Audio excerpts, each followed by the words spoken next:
Hey guys, welcome back to Bible Fun with the Duns. Today we are in Nehemiah chapter 11. This chapter kind of starts, it's like the beginning of the end of the chapter. And so 11, 12, and 13 will seamlessly roll into each other, but we're going to try to just stick with 11 today. That's right. Keep it broken up. So what's going on is now that the walls are rebuilt and they have new leadership in place, the king of Persia is ready for Nehemiah to come back. He has a job to do. And so he says, come on home. But before Nehemiah leaves, he pushes to populate the city of Jerusalem with Israelites. This is the place of God's people, the home of God's people. So God's people need to live there. And so he gets the leaders to live inside the walls of Jerusalem. And it says he gets about a tenth of the population. And the Bible tells us 1 out of every 10 people to come and live within the walls of Jerusalem. And then they have the outlying areas with the rest of the people. I like how you use your hands. The outlying areas. You don't see a map in your head? Of course I do. Of course I do. All right, so Nehemiah chapter 11 is really a response to a few chapters before. Remember, all this is tied in together. So Nehemiah chapter 7 verse 4 is just kind of talking about what's going on in the city. And it says, now the city was large and spacious, but the people in it were few, and the houses were not rebuilt. So this is really a kind of a direct kind of answer to that problem. So now you have the walls, the outlying area, and you have this city kind of rebuilt. Well, nobody's living there.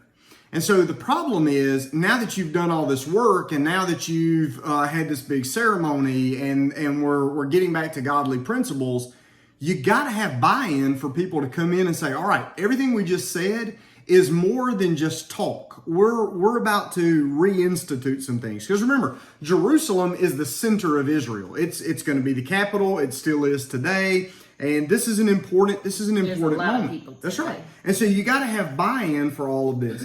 It starts with kind of these religious leaders, which is important because if you're going to populate an area, especially Jerusalem, the religious core of a community is central to that community, because if the core is wandering from the Lord or not there at all, then the society will follow. Remember when we read the book of Judges? The book of Judges was really just a book about what happens when a society drifts from God. And so what Nehemiah is trying to do is make sure that doesn't happen here. The other thing that happens is that they get 10% of everybody else to come back in. By the way, that's a tithe. They're giving a tithe in bodies to go in and live in and populate Israel. And then others come into the city and they're relocating there willingly and voluntarily.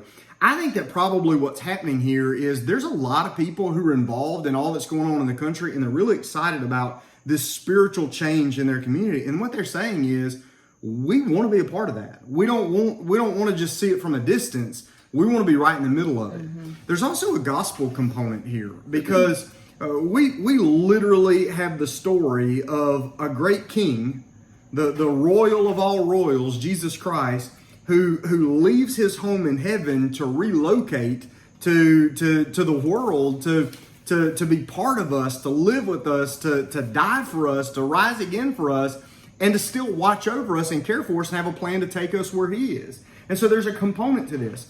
One of the things I've also thought about throughout the last few chapters of the book of Nehemiah are these constant lists.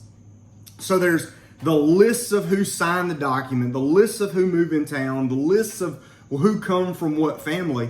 And I think it would benefit us all to kind of sit back and take stock of our whole lives and go, okay, if somebody were writing a list and my name was on it, well, what kind of list would that be? These are a list of the helpers. Maybe your name's on there. These are the lists of the prayer warriors. Is your name on there? These are the lists of people who want to be right in the middle. Anytime God's at work anywhere, they're going to be right in the middle of it. So kind of, what list is your name going to be on?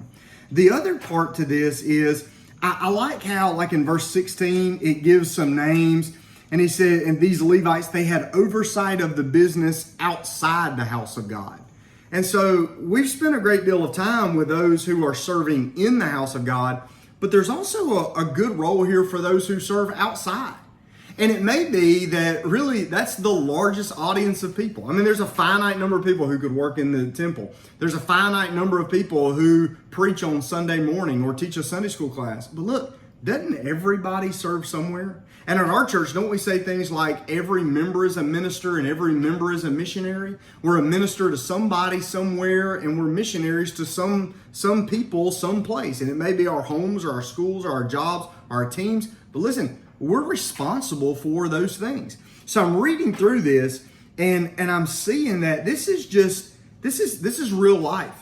There's also a piece in verse 23, and this is the last of it. It says, "For this was the king's command concerning them, that a portion should be for singers, a quota day by day." And so they're building this society, but there's a great emphasis here on the singing and continual worship of God and God's people. They're worshiping God. And here's the deal.